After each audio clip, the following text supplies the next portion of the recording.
بسم اللہ الرحمن الرحیم۔ گزشتہ کئی روز سے مفتی طارق مسعود صاحب کی ایک ویڈیو کو بہت زیادہ شیئر کیا جا رہا ہے۔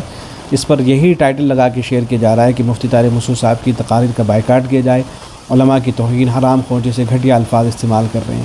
تو اس ویڈیو سے متعلق کئی حضرات نے معلوم کیا، تو پہلے تھوڑا سا اس ویڈیو کو دیکھ لیں، اس کے بعد میں اس پہ تبصرہ کرتا ہوں۔ ویسے تو بڑے ملا لوگ بھی چکر بازیوں میں لگے رہتے ہیں۔ ملا کا مطلب یہ نہیں ہوتا کہ جس کی داڑھی پگڑی دیکھی بس بیٹی پکڑا دی اس کو۔ بڑے بڑے حرام خور پڑے ہوئے داڑھی پگڑیوں میں، نمازی بھی ہیں، امام بھی ہیں مسجدوں کے، مؤذن بھی ہوں گے ان میں بہت سے، اور قاری بھی ہیں۔ صرف قاری ہونا کافی؟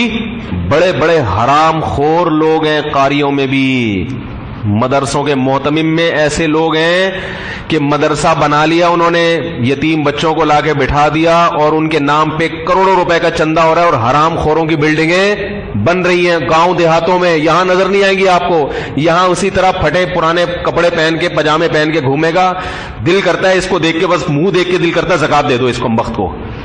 اور ایسی گاؤں میں بلڈنگیں بنا رہا ہوگا حرام خور۔ بڑے بڑے حرام خور پڑے، داڑھی پگڑی دیکھ کر کبھی کسی سے متاثر نہ ہو، مدرسہ دیکھ کے متاثر نہ ہو کہ اتنا بڑا مدرسہ، اتنے یتیم بچے، چلو میں بھی پیسے دے دوں۔ مدرسوں کے نام پہ دکانیں چل رہی ہیں۔ اس ویڈیو سے متعلق سب سے پہلی بات تو یہ عرض ہے کہ اس ویڈیو کے اندر بظاہر ایڈیٹنگ کی گئی ہے، اس لیے کہ مفتی طارق مسعود صاحب کا طریقہ یہ ہے کہ جب وہ برائی کرتے ہیں کچھ لوگوں کی تو ساتھ میں وضاحت کر دیتے ہیں کہ میں اچھے لوگوں کی بات نہیں کر رہا ہوں، جو برے لوگ ہیں میں ان کی بات کر رہا ہوں۔ تو بظاہر اس کے اندر ایڈیٹنگ کی گئی، اور پھر مفتی طارق مسعود صاحب کے بارے میں آپ یہ تصور کریں گے کہ علماء کی توہین کریں گے۔ بھئی ایک عالم دین خود علماء کی توہین کرے گا، یہ تصور کیا جا سکتا ہے؟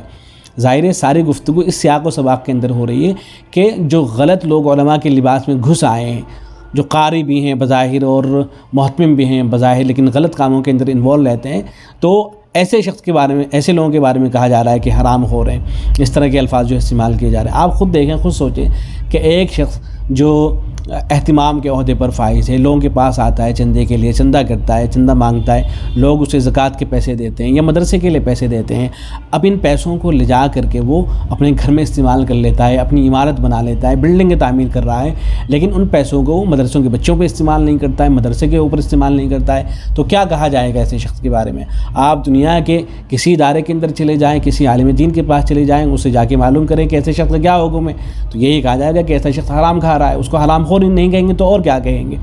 تو ایسے لوگوں کے بارے میں بتانا چاہیے جو لوگ غلط کام کر رہے ہیں، چاہے وہ قاری کے لباس میں ہوں، کسی عالم دین کے لباس میں ہوں یا کسی اور لباس میں ہوں، اگر کوئی بھی غلط کام کر رہا ہے تو اس کے بارے میں بتانے میں کوئی حرج کی بات نہیں ہے۔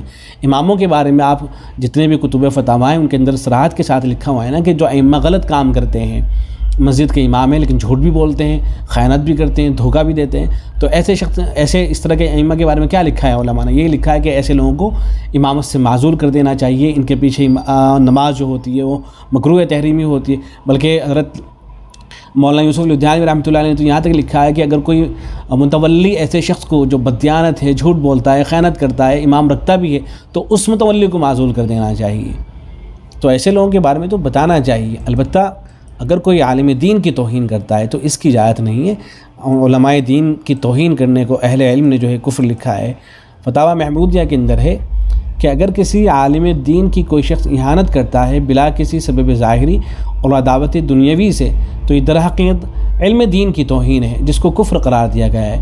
اگر اس لیے اہانت کرتا ہے کہ اس کا عمل خلاف شرع ہے، یا وہ علم کا مطلب غلط بتا کر گمراہ کرتا ہے، یا اس پر کوئی حق واجب الادا ہے جس کو وہ ادا نہیں کرتا بلکہ ظلم کرتا ہے، وہ علم دین کی اہانت نہیں، اس لیے کفر نہیں ہے۔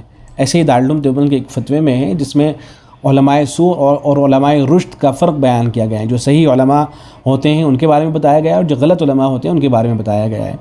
لکھا ہے کہ علماء سوء وہ کہلاتے ہیں جو اپنے علم پر قرآن و حدیث کے مطابق عمل نہیں کرتے بلکہ اپنے مفاد کے لیے یا دوسروں کے مفاد کے لیے عمل کرتے ہیں، جیسے یہودی لوگ دوسروں سے رشوت لے کر ان کے مفاد کے مطابق شریعت کا حکم بتاتے تھے۔ اور علماء رشد وہ کہلاتے ہیں جو اپنے علم یعنی قرآن و حدیث کے مطابق عمل کرتے ہیں اور صحیح طور پر محض اللہ کی رضا کے لیے بلا کسی رو رعایت کے لوگوں کو شریعت کا حکم بتاتے ہیں، دنیا کے لالچ میں آ کر اپنے مفاد کے لیے یا دوسروں کے مفاد کے لیے شریعت کا حکم نہیں بتاتے۔ تو امید ہے کہ بات واضح ہو گئی ہوگی، اس لیے اس ویڈیو کو غلط ٹائٹل کے ساتھ بالکل شیئر نہ کیا جائے۔ السلام علیکم ورحمۃ اللہ۔